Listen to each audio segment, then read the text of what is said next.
La palabra que el pastor Marcelo nos trajo la semana pasada me bendijo, me inspiró tanto que tenía ganas de que la predique de vuelta. Vamos, queremos escucharlo de nuevo. Qué palabra, ¿verdad? Porque hizo algo muy, pero muy interesante, que es demostrarte que se puede. Porque Cristo es el modelo y nosotros vamos a tener los ojos en Cristo y de pronto decís, qué lejos que me queda. Pero lo que estaba demostrándonos que hay personas sobre la tierra que han hecho eso y han visto el poder del Señor. Y nos habló de Pablo, pero también nos habló de Fabiana. Aquí de nuestra casa, una rosarina. Y de tantos otros podemos mencionar, ¿dónde está el secreto de sus fuerzas? ¿Dónde está eso que los mueve, mire, para vencer la malaria 15 veces? Y la malaria, como no podía con ella, se buscó un ayudante la última vez y vino malaria y COVID juntos. Y perdió como otras veces. ¿Dónde está el secreto de esa mujer? Supo poner los ojos en el Señor y caminar hacia adelante. Y todo aquel que ponga sus ojos en el Señor va a vivir esta experiencia de fortaleza. Gloria a Dios. Quiero darte la bienvenida, Ethel. Qué bueno que estés en casa. Ella es una hija espiritual de esta familia que por mucho tiempo no la tuvimos, pero ahora está entre nosotros. Dios te bendiga poderosamente. Y qué lindo lo que Dios está haciendo en San Jerónimo. Me emociona porque en cada reunión se van convirtiendo personas. Y esto es las primeras gotas de la lluvia que se viene. Porque el pueblo entero, y vayan preparándose, porque no 2 días de reunión en la semana, no, ahí va a haber que meter todos los días. Y va a llegar el momento que habrá que tener reunión a la mañana y a la noche. Claro, claro, hay comodidad para eso. Y hay ministerios. Comodidad hay y también hay ministerios, ¿verdad? Y lo que sueño y lo que creo que los ministerios se multiplican. Ahora, ¿cómo se multiplican los ministerios? Cuando miraba la vida de Pablo, hay detalles que son apasionantes de él. Porque este hombre fue un observador de Cristo, un imitador de Cristo. Y lo que yo observo en la Biblia y en la vida de los creyentes es que cuando uno admira a alguien, lo termina imitando. Así que para ser un imitador de Cristo, no se trata de hacer un esfuerzo extra, se trata de mirarlo y admirarlo. Y cuando admiras a Cristo, las virtudes de Cristo empiezan a pegarse en ti, empiezan a aparecer en ti. Y esto fue lo que pasó en la vida de Pablo. Este hombre que tomó el modelo de Cristo para su vida, en todo sentido, y sus decisiones, sus actitudes tuvieron que ver con, la convicción. No, Pablo no tomó decisiones por conveniencia ni por preferencia, las tomó por convicción. Convicción bajo amenaza, porque él sabía desde su llamado que él iba a enfrentar situaciones muy difíciles. ¿Recuerda cómo fue la conversión de Pablo? Era Saulo de Tarso. Él iba con su gente a Damasco para perseguir a los creyentes y Jesús le salió al encuentro y desapareció Saulo. Nació Pablo ese día. Y claro, ¿quién iba a discipular a ese tipo? Que entraba en las iglesias, golpeaba a los hermanos, se llevaba preso, perseguía a la iglesia de Cristo. ¿Qué hermano iba a ir a discipularlo? Y Dios tuvo que llamarlo a Ananías y le dijo, quiero que vayas. Y Ananías le dijo, pero Señor, ¿vos estás enterado de quién es este tipo? Ananías dijo, Dios no se enteró quién es este. Este persigue a la iglesia. Y el Señor le dice, anda, porque este me es un instrumento elegido. Y va a llevar el evangelio a muchos.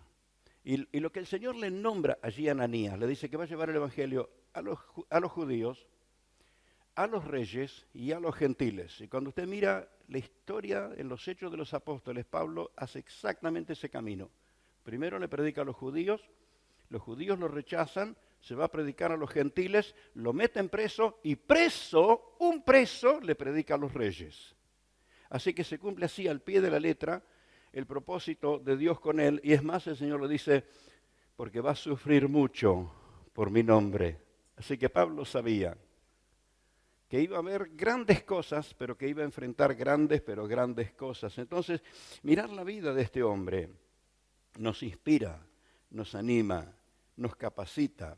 Y el propósito de este mensaje que nos estaba entregando el pastor Marcelo es demostrarte que no hay que ser ángel, sino un ser humano consagrado, entregado al Señor para ver en tu vida el reflejo, el resultado. Yo quiero, haciendo un resumen del mensaje, porque me quedé en la misma predicación, estoy en el mismo mensaje, es que entiendo que los que ponen sus ojos en Jesús, decilo, los que ponen sus ojos en Jesús, los que ponen sus ojos en Jesús, logran todo. Es así. En Cristo no hay fracasos. ¿Encontraste que algo le fracasara a Jesús? En Cristo no hay fracasos. Por eso el que sigue a Cristo logra todo. Mirá al que tenés al lado y decirle, lo lográs todo. Tal vez es el mejor mensaje que escuchó en toda la semana. Lo lográs todo. Porque el Señor está de tu parte. Él dijo, estoy con ustedes todos los días hasta el fin del mundo. Comprometió su presencia. Si el Señor está contigo, ¿quién contra ti? Y el que pone los ojos en Jesús logra todo, todo, todo. Y leemos, porque esto fue lo que pasó en la vida de Pablo. Él puso sus ojos en el Señor y transmitió las convicciones que él estaba viviendo. Y por eso en Filipenses capítulo 3 dice algo que es clave en su vida. Capítulo 3, versículo 12, nos dice algo que nos consuela en el principio, ¿verdad? Dice, no lo he alcanzado ya. Todavía no soy perfecto, hermano. No que lo haya alcanzado ya, ni que ya sea perfecto. Perfecto. Nos paramos al lado de Pablo. ¿Cuántos de nosotros nos paramos al lado de Pablo aquí? Todavía no lo logré. Todavía no soy perfecto. ¿Se ha dado cuenta? Si usted creía que soy perfecto, pregúntele a mi señora. Y entonces se va a enterar que no. No soy perfecto. Entonces me paro al lado de Pablo y digo, todavía no soy perfecto. No alcancé ya las metas que tengo, pero sí hago una cosa. Prosigo. Y observe la palabra prosigo. No soy perfecto, sino que prosigo por ver si logro, si logro asir, tomar, alcanzar aquello por lo cual fui también alcanzado por Cristo. Estoy metido en la visión, estoy metido en el proyecto de Dios. Cristo me tomó para algo y yo quiero tomar ese algo que el Señor tiene para mí. ¿Cuántos se animan a decirle, cueste lo que cueste, Señor, yo quiero alcanzar lo que vos querés que yo haga? ¿Te animás a decirle, cueste lo que cueste? Cueste lo que cueste. Yo quiero alcanzar, asir aquello por lo cual me has asido, me has tomado. ¿Verdad? Ahí seguimos. Hermanos mismos, versículo 13. Yo no pretendo haberlo ya alcanzado, pero una cosa hago, olvidando ciertamente lo que queda atrás y extendiéndome a lo que está delante. Eso es. Prosigo, otra vez la palabra prosigo, prosigo a la meta, al premio del supremo llamamiento de Dios en Cristo Jesús. Lo recuerdo así como que la voz todavía la tengo en el oído, y ha sido como 15 años o más, estábamos en una reunión con los líderes, y me acuerdo uno de los hermanos dijo, pastor, lo que pasa es que usted tiene los ojos puestos en lo que viene, y nosotros todos vivimos en el pasado. Y me fue una sorpresa, pero me aclaró un poco la cuestión. ¿Por qué algunos creyentes no despegan? No despegan. No vuelan a la altura que debieran volar. Están en el pasado. Y Pablo dice, me olvido del pasado y me extiendo a lo que está delante. Tengo que hablar en algunos días más a un grupo muy interesante y quiero usar una ilustración que la voy a usar con vos esta mañana. ¿Verdad? Suponga que te diga, estoy en Qatar. No estoy de paseo, no estoy en el Mundial. Estoy viendo la final de Argentina. Y veníamos ganando y ¡pa! Estos franceses nos empataron. Y ahora, vamos a cantar la canción de los chicos. ¿Y ahora? ¿Y ahora qué? Yo espero que Montiel no malogre el penal. Ya me comí las uñas, ahora me empiezo a comer los dedos. Espero que este muchacho no le vaya a errar el penal. ¿Qué me dirías vos? Ya pasó eso. Es más, me dirías, el gol entró, somos campeones, deja de preocuparte, ¿no me dirías eso? Bueno, muchos creyentes hay que decirle, Cristo ya pagó el precio, ya derramó el Espíritu, ya abrió el cielo, Él puso su presencia en ti, nos ha dado su palabra, ya ocurrió. ¡Gloria! ¡Aleluya!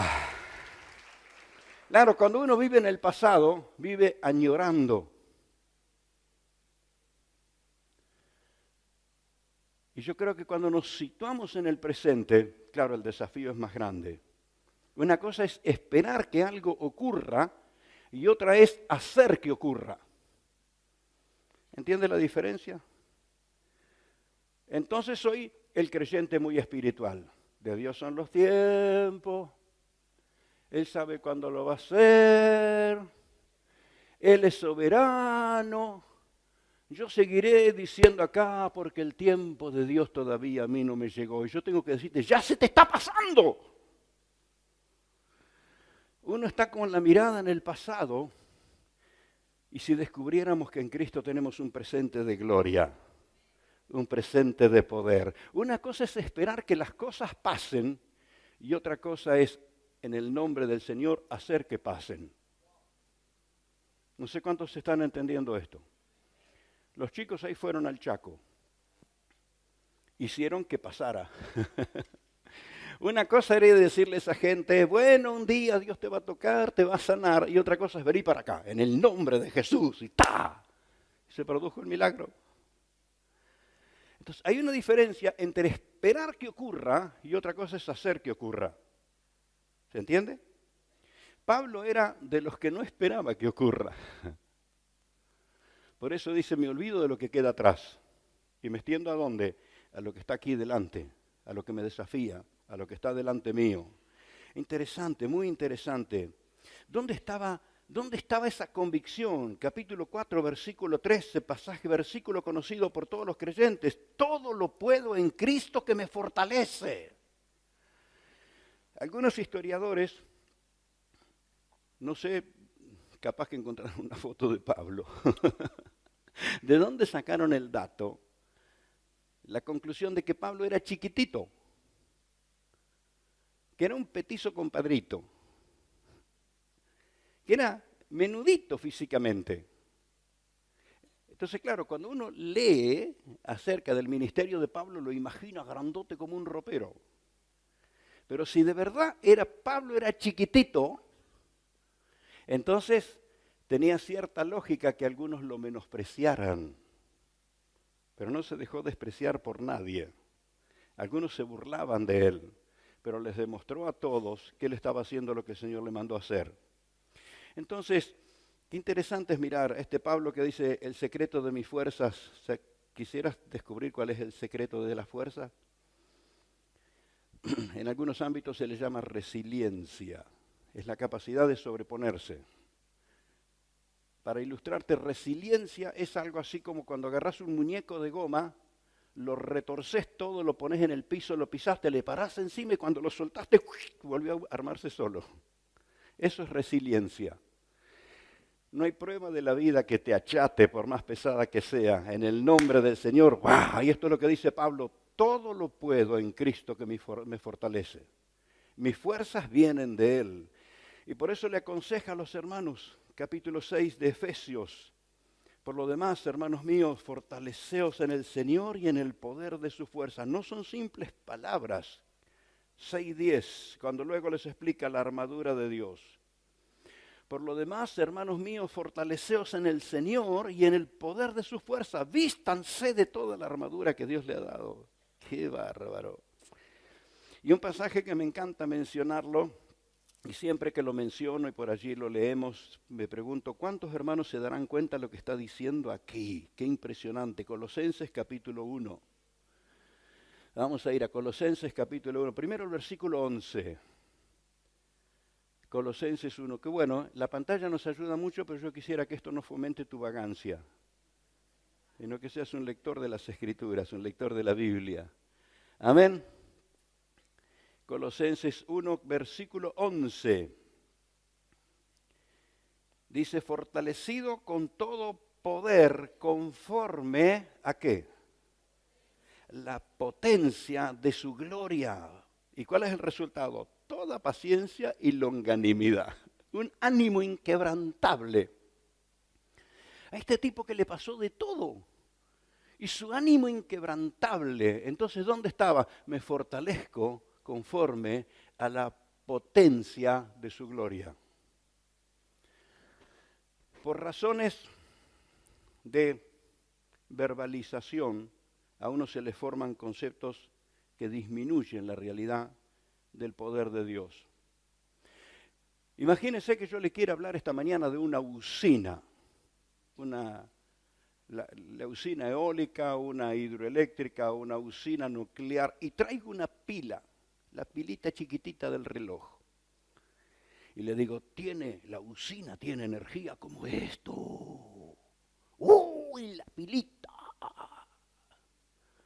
Yo diría,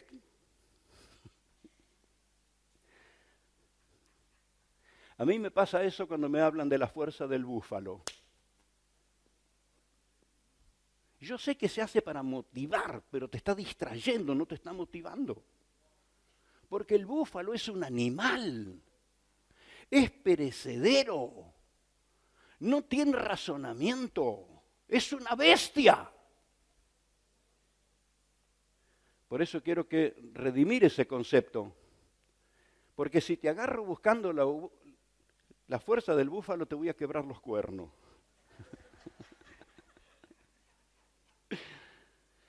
Quiero que digas, Señor, la potencia de tu gloria, que es otra cosa. Conectate a la gloria del cielo. Conectate al poder de Dios. Amén. Y comenzamos a entender diferente que lo que Dios nos ha dado no tiene límites. Justamente todavía veía un búfalo que lo atacó un tigre. ¿Sabe quién perdió al final? El búfalo. No quieras ser el búfalo porque va a haber algún tigre que te va a atacar. Pero si tenés la potencia de Cristo, ni el diablo pudo con él. Entonces esto fue lo que formó las convicciones de Pablo. Esto fue. Y en Colosenses capítulo 1, versículo 11 dice, ser fortalecido conforme a la potencia de su gloria. Y termina el capítulo hablando de una tarea a la que él hacía, de anunciar a Cristo, de hablar de la esperanza en Cristo, es Cristo en vosotros, la esperanza de gloria. Y versículo 28 dice, a quien anunciamos amonestando a todo hombre, enseñando a todo hombre en toda sabiduría, a fin de presentar perfecto en Cristo a todo hombre. Y le diríamos, Pablito querido, te agarraste una misión imposible. La misión de perfeccionar la gente. Te agarraste, Pablo, una misión imposible.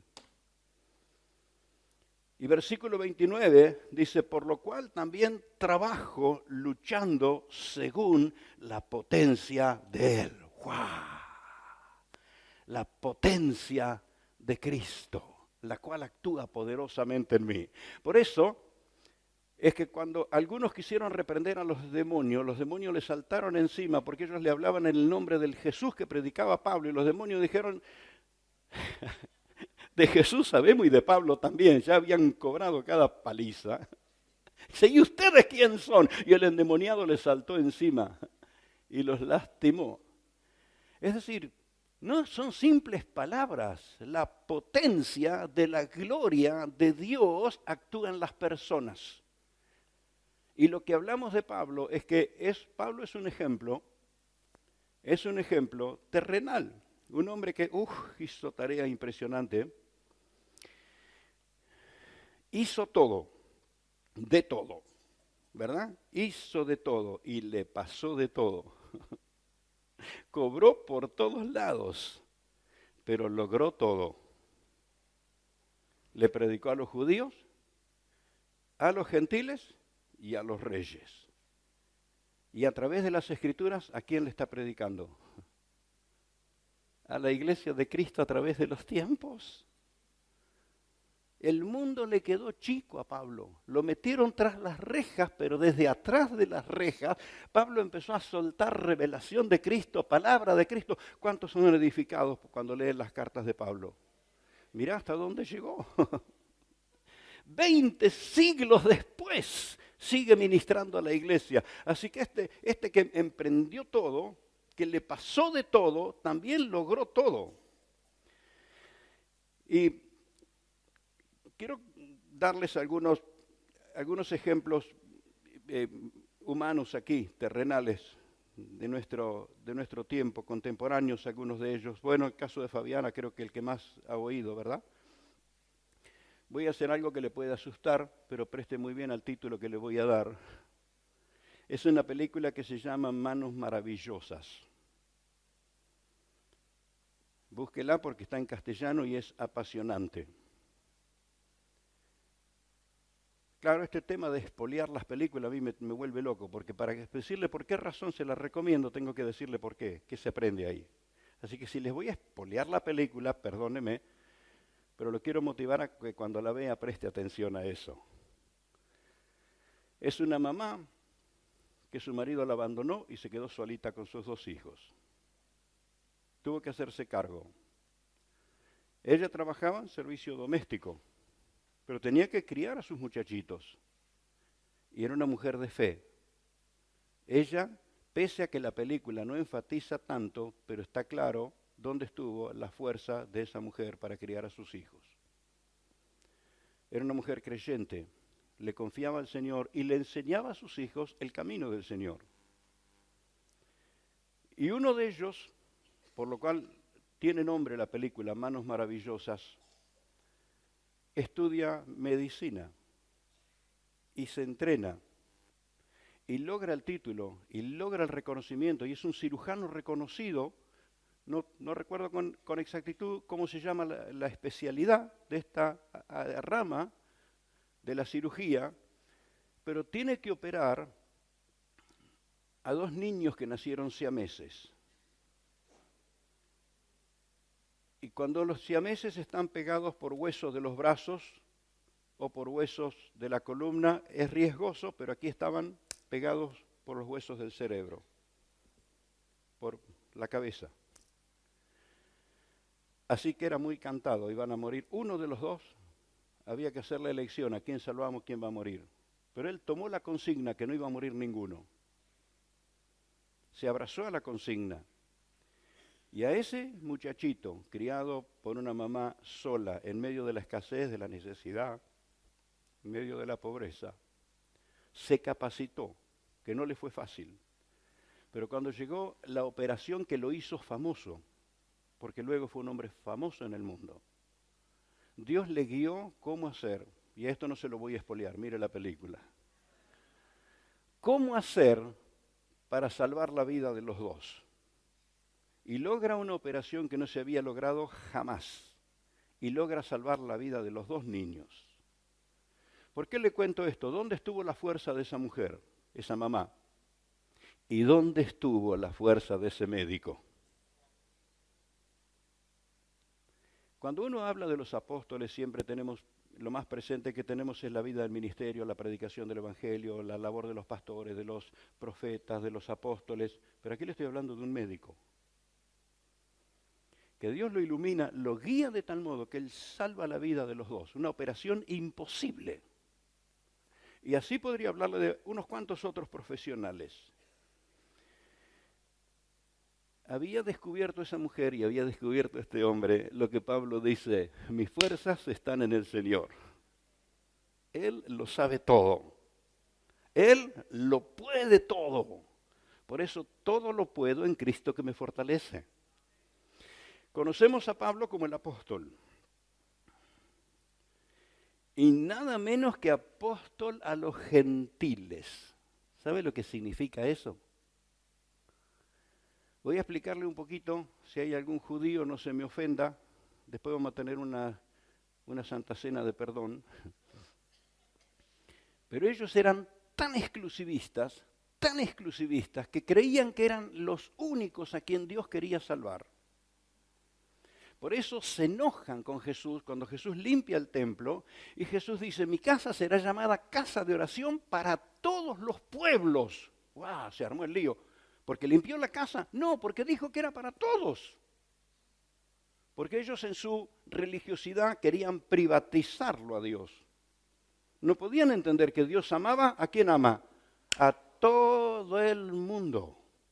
Por eso la comisión que la iglesia recibe: vayan y lleven esta palabra a todo el mundo. Chicos, esa canción cántenla a todo el mundo. No podían entender que Dios quería salvar a los demás pueblos. Hasta se habían olvidado que Dios hizo milagros con gente que no eran hebreos. Y de hecho, en la genealogía de Jesús hay personas que no eran hebreas. No lo podían entender. Entonces lo odiaban a Pablo porque lo tenían como un traidor. Él había sido Saulo de Tarso en contra de los cristianos. Ahora era Pablo que predicaba el evangelio de Cristo. Ellos eran enemigos de Cristo y eran enemigos de Pablo. Y más bronca todavía, que este Pablo le predicaba a los gentiles. No sé cuántos recuerdan el detalle cuando el pastor Marcelo nos leía el otro día, cuando lo capturan, lo golpean en el templo y cierran las puertas. Dicen que Pablo metió griegos adentro del templo. Y entonces esa frase a nosotros nos pasa así por arriba, no nos damos cuenta. Los griegos para los judíos eran gentiles y el gentil no tenía derecho a entrar al templo. Imagínese que algún hermano se para en la puerta y te pregunta: ¿de qué nacionalidad sos? Lo sacamos a patada. Así, en el templo no podían entrar personas que no venían de línea judaica. Y decían que Pablo, que no era verdad porque los que estaban con Pablo eran también judíos, de descendencia. Así que tenían fobia, odio contra los gentiles. Y Pablo es el apóstol a los gentiles. Y Pablo les habla de la revelación de Cristo, que ya lo había hecho a los judíos y lo rechazaron. Ahora Pablo lo hace a los gentiles. ¿Cuántos gentiles tengo acá? ¿Cuántos ya se dieron cuenta? A ver, voy a hacer la pregunta al revés. ¿Qué judío tengo aquí presente? Estaría feliz Pablo. Pablo estaría en lo suyo. Acá están los gentiles que adoran a Cristo. Ese fue el conflicto en Hechos capítulo 15, porque cuando Dios lo llama a Pedro a hablar en la casa de Cornelio, Cornelio no era judío, Cornelio era un gentil. Era un centurión romano. Y cuando Pedro le está hablando, el Espíritu Santo viene y los llena a todos. Y se quedan con la boca abierta. Porque ellos pensaban que la salvación era solo para ellos, pero Dios llenó con el Espíritu Santo también a los gentiles. ¿Cuántos gentiles llenos del Espíritu tengo acá? Mira el estrago que Jesús está haciendo en todo el mundo. Aleluya. Así que estate tranquilo, hermano, que no te vamos a circuncidar. No hace falta.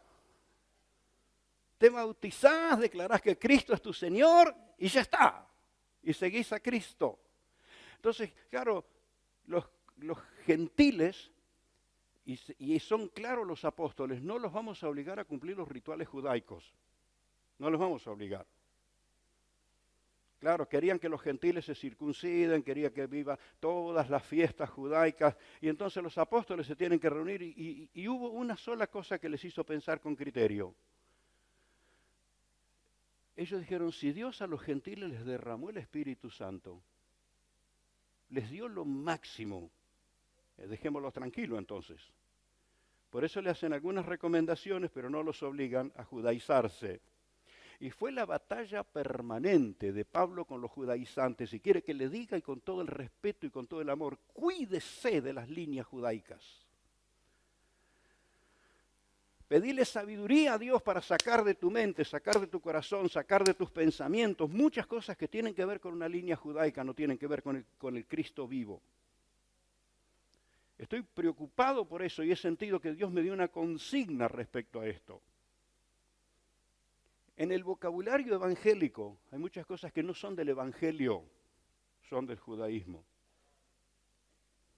No son del evangelio de Cristo. Y hábilmente se infiltraron y inocentemente quien le habla por años nunca se le abrieron los ojos de eso. Corrientes metidas dentro del pueblo del Señor. Por eso muchos hermanos todavía están atados a los símbolos cuando hemos recibido lo verdadero. Todavía siguen orando para que el Espíritu descienda cuando hace más de 2000 años que descendió. Todavía están esperando que el cielo se abra. Mire cómo suena de fuerte. Hermanos, vamos a orar para que el cielo se abra. ¿Qué me diría usted? Gloria a Dios. ¿No? Yo tengo que decirte, ya lo abrió Jesús. Ya lo abrió. Porque quien está esperando que el cielo se abra, quien está esperando que el Espíritu sea derramado, está como estoy yo con Qatar. Va a tirar el penal, va a entrar, no va a entrar, va a entrar, no va a entrar. Ya ocurrió. Ya ocurrió. Decirlo conmigo, ya ocurrió. El Cordero de Dios, el que esperaron siglo tras siglo, el Cordero de Dios ya fue crucificado y llevó todos nuestros pecados. ¡Gloria a Dios!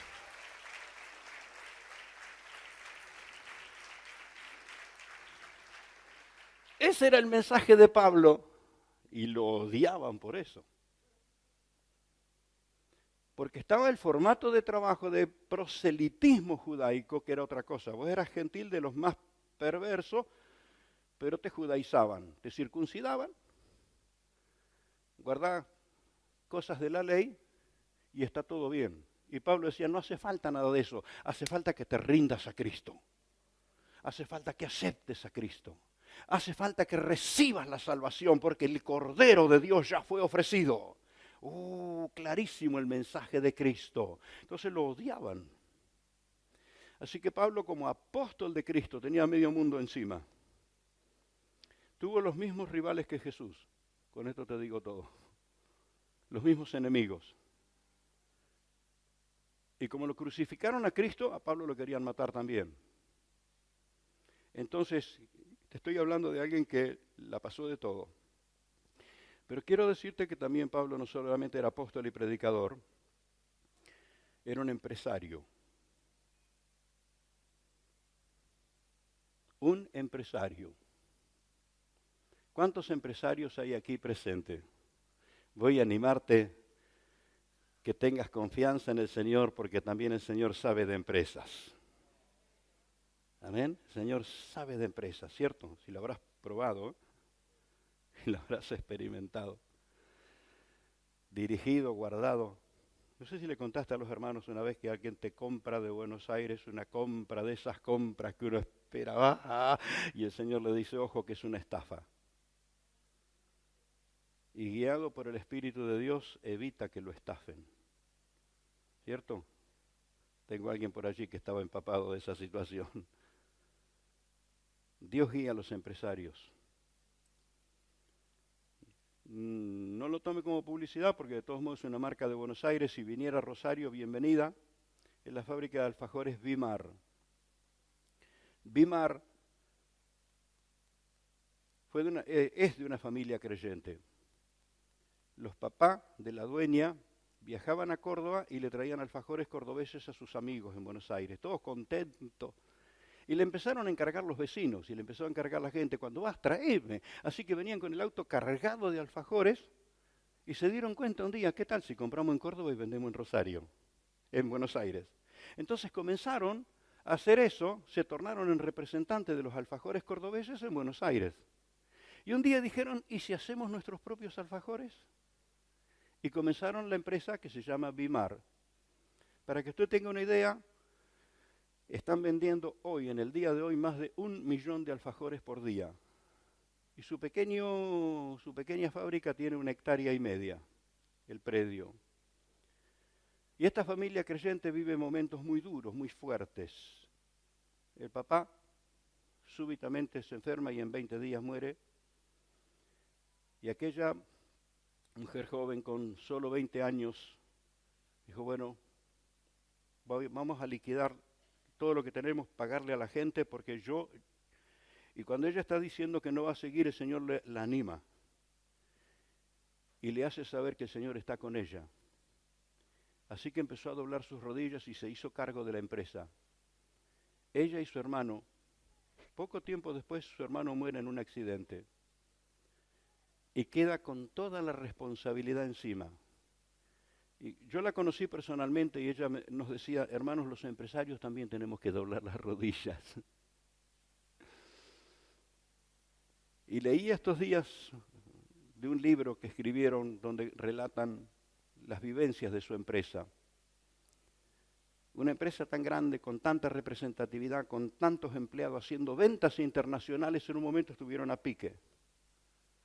A pique. Su desesperación era lograr a ver quién le compraba la empresa, pero como los demás sabían que estaban por fundirse, estaban esperando que se fundan del todo para comprarla por 2 pesos.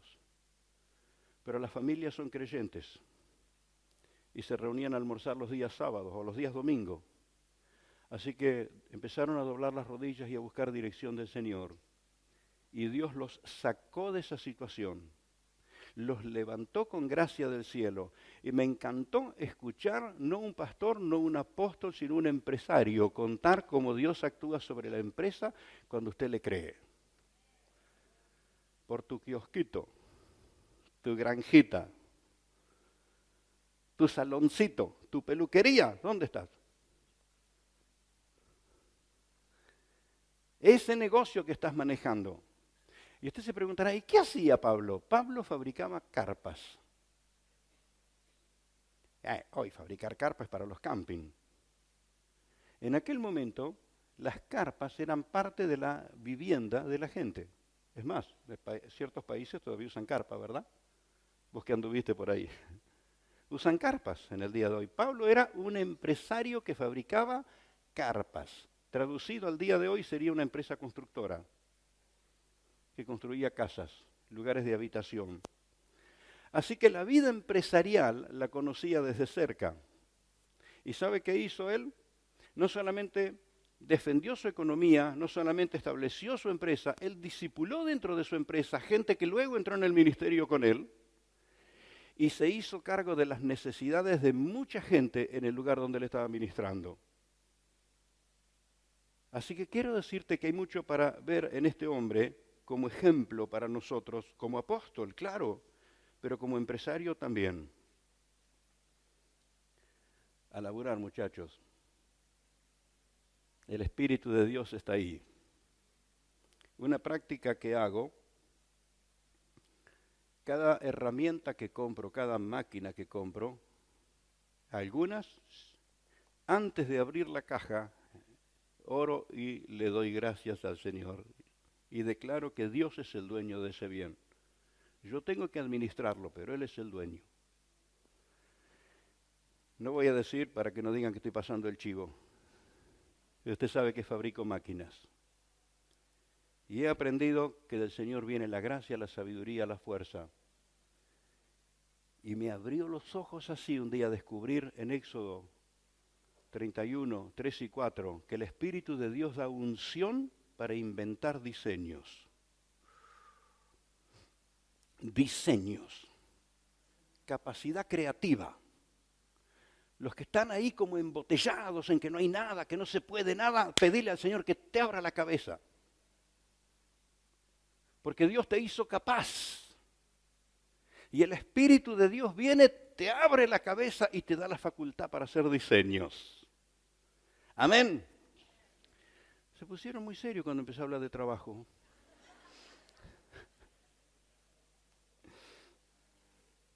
Otra cosa que así clarito de Pablo, bueno, era apóstol, empresario y escritor. Un escritor imparable. Imparable. ¿Sabe dónde escribió la mayoría de las cartas apostólicas Pablo? Donde cualquiera se pondría a llorar y a decir, pobre de mí, acá estoy tras las rejas. ¡Qué pena! Habiendo tanto para hacer afuera, ahí adentro, Pablo llegó a todo el mundo. Escribiendo. Escribiendo. Por eso, la creatividad que Dios te da para escribir, la creatividad que Dios te da para hacer una canción, la creatividad que Dios te da para resolver una situación, no la menosprecies. Ya seas profesional o ama de casa o el trabajo que hagas, Dios es tu fortaleza y tu capacitador. Amén. Gloria a Dios. Imparable este escritor. Ahora tengo a alguien por aquí cerca que tiene la experiencia de escribir. ¿Cómo es? El llamado. Respondiendo al llamado. Pregúntele qué se vive cuando uno escribe. Pregúntele. Y si no, pregúntele a mi esposa. Cuando uno se sumerge en escribir, la presencia de Dios se hace tan fuerte que te olvidas hasta que sos casado. Te olvidas de comer, te olvidas de dormir, te olvidas de todo. Hay una pasión que se desata en un escritor.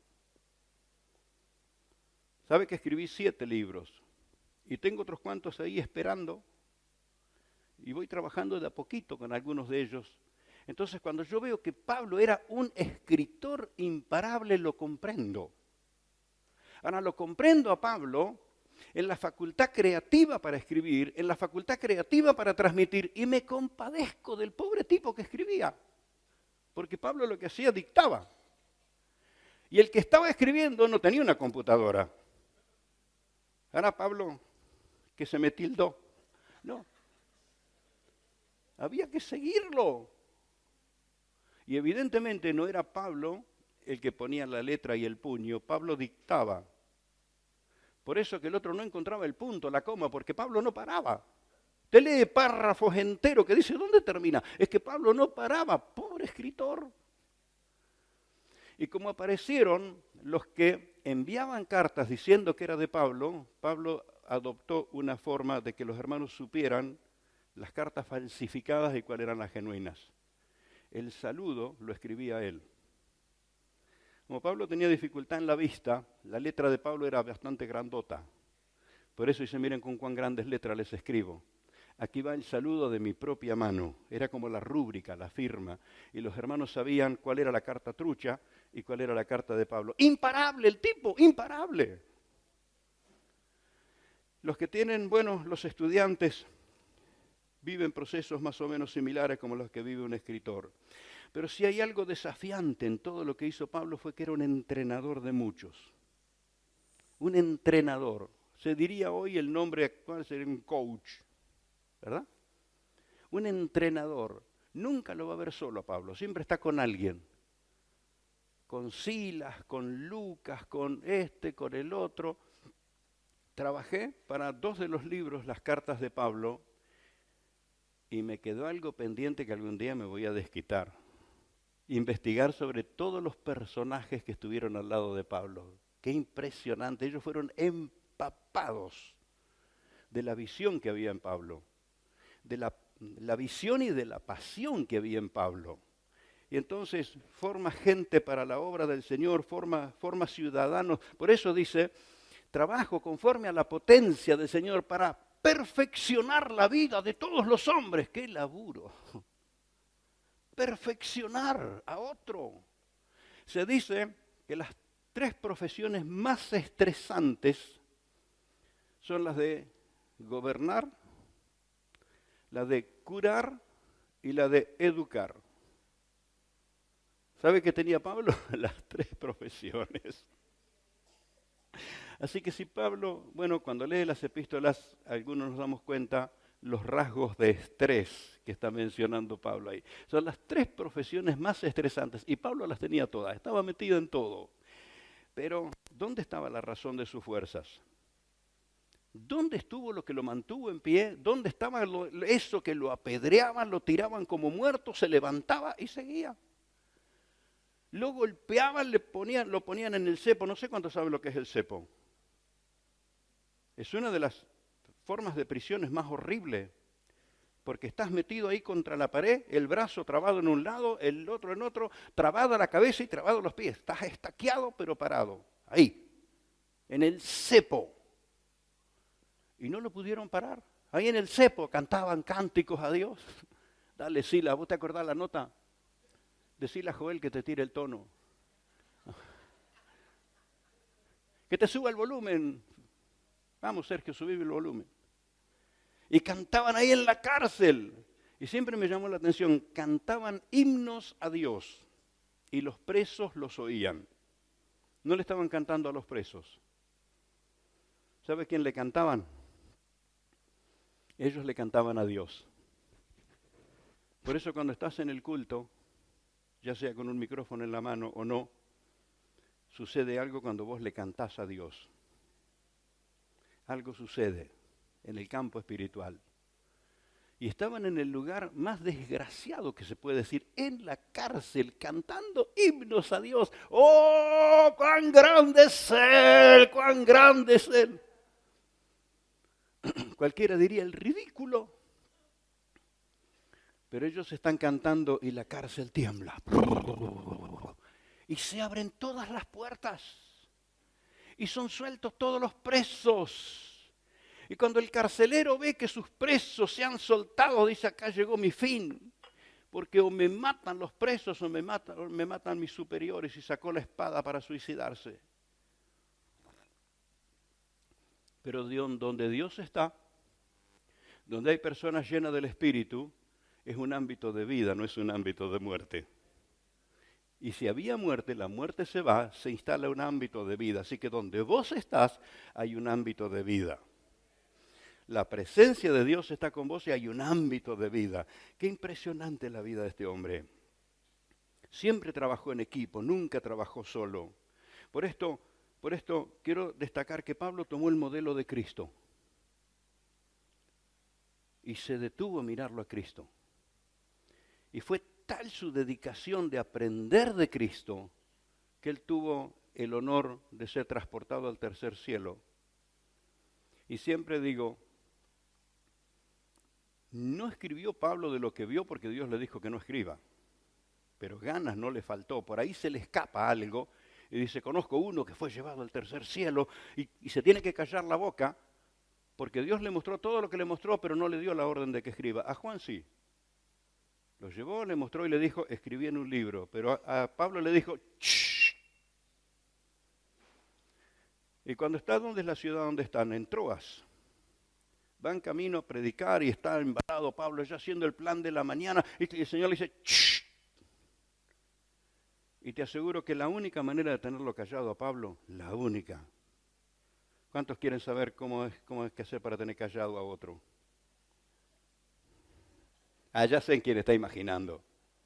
Bueno, también el Espíritu lo puede hacer callar. La única manera de tenerlo callado a Pablo era por obra del Espíritu Santo.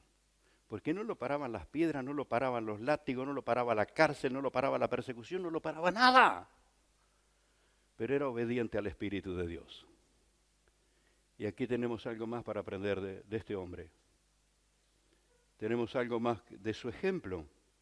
Pablo deja un claro ejemplo de cómo se sigue a Cristo, cómo se sirve a Cristo.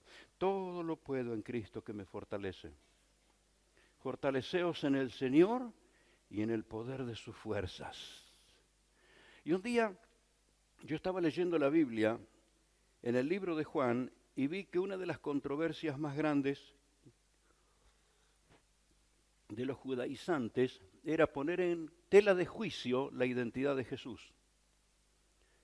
Y cómo Jesús defendió a rajatabla su identidad. Es más, por hacer la declaración que es hijo de Dios, eso fue lo que les dio pie a los que lo condenaron. Porque decían que era una blasfemia. Así que vi que es tan importante que la oración de los creyentes tengamos en claro que estamos hablando con Dios Hijo, con el Hijo de Dios. ¿Sabes qué significa? Relación, vínculo, identidad, naturaleza, todo lo que te puedas imaginar. Él es Hijo y tiene la misma identidad, el ADN del Padre. Y entonces me vino la pregunta y me fui a las cartas de Pablo. ¿Y sabes qué descubrí? Que en todas las cartas Pablo comienza diciendo, hablando del Dios y Padre de nuestro Señor Jesucristo. Vas a descubrir que Pablo en todas sus cartas afirma la identidad de Jesús. Por eso quiero animarte a que pongas tus ojos en el Señor de tal manera. No has creído en uno más. Has creído en el Señor de señores, en el Rey de reyes. ¿Cuántos conocieron al hermano Pancho Farías, el gordito? Pancho doble ancho. Impresionante Pancho, la memoria que tenía, discutidor como él solo. No sé si estabas, Gladys. En aquellas reuniones de estudio bíblico, el pastor estaba dando el estudio bíblico y él levantaba la mano, Pancho. Decía, perdone, pastor, pero yo opino diferente. Sí, ¿eh? ¿Cómo lo paro a este? Pero sabía que el Espíritu Santo le dice, ¡shh! Y lo hace callar. Bien, hermano, luego de la reunión vamos a hablar. Y un día fui a la casa. Y él estaba metido con que no era solo Cristo alguien que transformó el mundo. Me empezó a hablar de personajes, de uno y de otro y de otro. Yo, mucho gusto, no los conozco. Y yo le dije al Señor, ¿qué le contesto a este tipo? Tenía un manejo de la historia, de la filosofía, tenía un manejo, una parla impresionante. Y entonces el Señor me guía y le pregunto, ¿y dónde está cada uno de ellos? Y si había descubierto que era memorioso, fue impresionante. Me empezó a decir dónde estaba la tumba de uno y qué tenía escrito ahí identificándolo, la tumba de este y dónde estaba. Y le dije, ellos están en la tumba. Y le dije, ¿sabés que Jesús no está en el sepulcro? Y eso lo impactó. Porque dije, el único que resucitó es Jesús. Y eso comenzó a operar en su corazón, en su espíritu, y allí vino la conversión de ese hombre. Y todo lo que vivió después en el ministerio y cómo Dios usó su vida, fue porque él se encontró con el único. Mientras Cristo no sea el único en tu vida, vas a tener un gran problema. Vas a vivir confundido mientras Cristo no sea el único. Así como con Pancho, Cristo es el único y vino su conversión. Así como con Fabiana, Cristo es el único en su vida.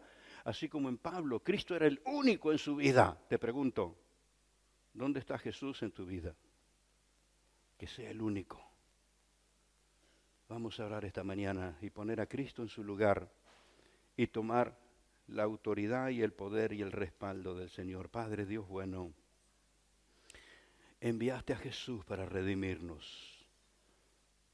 Oh, maravilloso Señor, no hay nadie como tú, ni en el cielo ni en la tierra. Muchos nombres pasaron sobre esta tierra e hicieron cosas buenas, pero ninguno imitó tu obra de redención. El que perdona los pecados, el Cordero de Dios que quita el pecado del mundo, el que tiene todo el poder en el cielo y en la tierra. Por favor, dale lugar que tenga el poder en tu corazón. Decirle, Señor, me rindo a ti, me entrego a ti. Espíritu Santo, enséñame a poner mis ojos en Cristo, el autor y consumador de la fe, el cual tenía muy claro lo que quería lograr. Y él sabía que venía para morir, pero vino igual. Y pagó el precio para nuestra redención.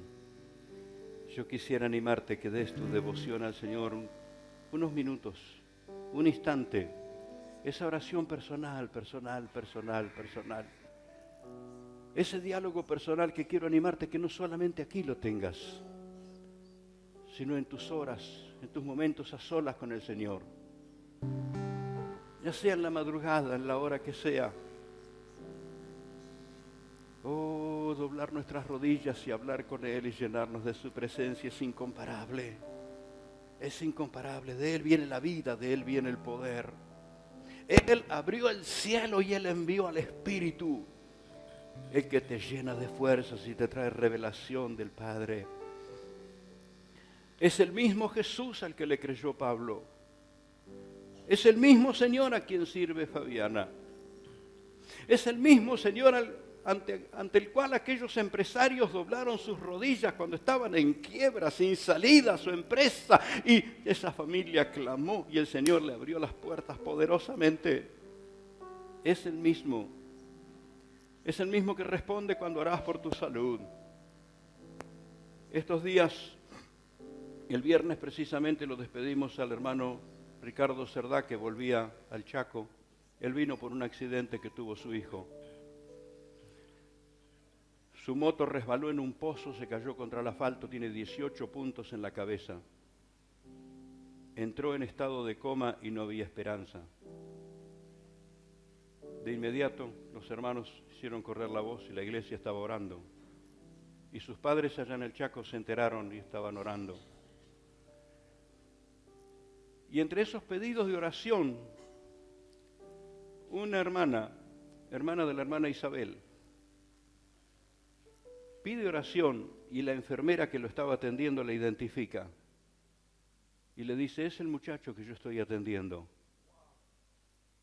Y le cuenta, llegó en estas condiciones, no tenía esperanza, tenía la cabeza partida. Pero sabes, estoy sorprendida, de un día para el otro, y al otro día le dieron el alta y está en la casa. Y Ricardo volvió feliz a Las Breñas, Chaco, porque estuvo con su hijo y su hijo estaba lúcido. 18 puntos en la cabeza. Ese es el Cristo que hemos creído. Nuestras fuerzas están en Él. Así que alza tu corazón y tus manos y tu voz para decir: Señor, no hay nadie como tú, no hay nadie como tú.